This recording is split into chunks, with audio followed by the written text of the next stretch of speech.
তোকে নিয়ে একটু বেরিয়ে আসি, অনেকদিন বের হই না। চল। তোমার ঝোপ থেকে কি বেরিয়ে এলো? বাঘের মতো দেখতে দেখি। পালা মিনিমনি পালা, দৌড়ে পালা, দৌড় মার, দৌড়ে আয় বাবু, দৌড়ে আয়। কিরে, ভয় পেয়েছিস? পালাচ্ছিস কেন? আরে আমি তোর মাসতুতো বোন, মাসির মেয়ে।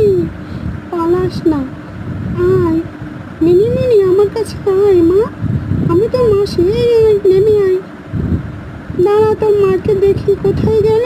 ভয় পাস না, আমি তোর মাসতুতো বোন। আয়, চলে আয়। আয় মিনিমনি, আমার কাছে আয়, ভয় নাই, চলে আয়। তোর মাকে ডাক তো। মা, বাবা, এটা আমার মাসি। তুমি ভয় পেও না, এসো। দেখো মাসি, বাঘ না, বাঘের মতো দেখতে আমার মাসি। চলে এসো।